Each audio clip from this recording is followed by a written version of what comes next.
Hi, how are you?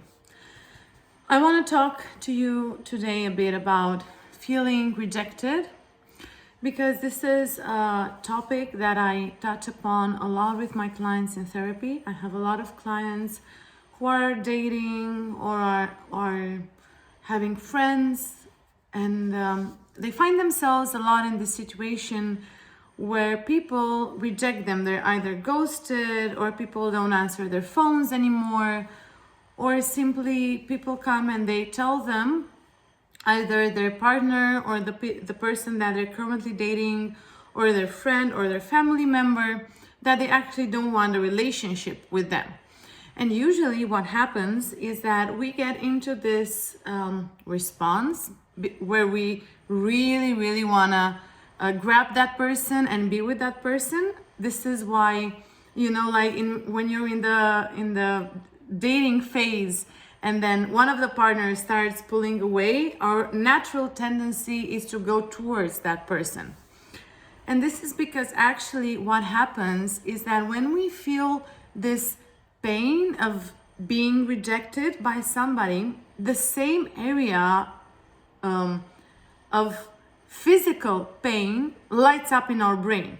So actually our brain and our body perceives rejection in relationships with the same intensity as pain in the body, which is quite amazing.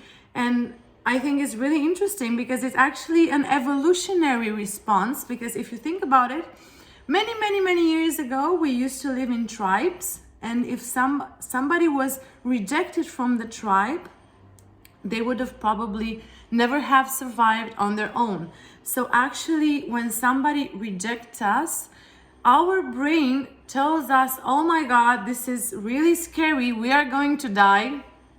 So we'd better do everything in our power to get that person back.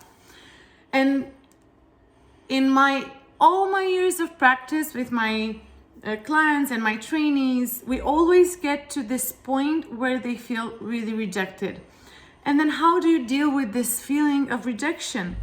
And I think the first thing that we have to do is allow people to reject us. Because we oftentimes think that if somebody rejects us, there's something wrong with us. It's as if we believe the other person more than we believe ourselves or the people in our lives who choose us and love us unconditionally. And we make the person that is rejecting us right, instead of realizing that actually it's just about preference. So the first step is to always allow people to reject you. Because if you think about it, you've rejected people along your lifetime. You don't like everybody on the planet. You don't feel that you resonate with everybody on the planet. So it's really important that if somebody is telling you that they don't want a relationship with you anymore, and there's no room for negotiation, there's nothing you can do about it, you just have to allow that person to reject you. Understand that it's not about you. There is nothing wrong with you as a person. You're still lovable. You're still wonderful. You're still a human being that deserves respect and that deserves people in their life who love you and cherish you for the person that you are. So the first step, just understand that it's nothing to do about you. There's nothing wrong with you if somebody doesn't want to have a relationship with you. Because the mistake that we make is that we think, oh my God, they're rejecting me. There's probably something wrong with me. I am not ... enough. I'm not pretty enough. I'm not smart enough. I haven't handled this well. There's nothing that you could have done differently. Yeah. And I'm telling you, you wouldn't want to change your personality in order for somebody to love you.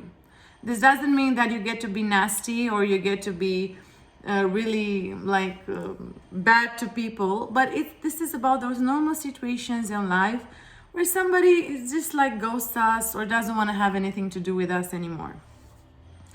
Then the second thing that you need to do is make a list with all the people in your life who love you, who choose you, who cherish you, and remember to yourself that the pain which you are feeling right now It's just a response of your body. Just breathe, go through it. I promise you, it will process itself if you don't close up to it. And just truly, you can allow yourself to mourn the relationship. I think that's a very important step as well. And then just allow yourself to gently choose yourself. You have to choose yourself. If somebody doesn't choose you, that's fine. Hundreds of people can decide to reject you and to not choose you. But then you have to learn how to choose yourself and really decide that you're not going to let any thoughts of putting yourself down or telling yourself you're not good enough or criticizing yourself or judging yourself because that person didn't choose you. You are still good enough.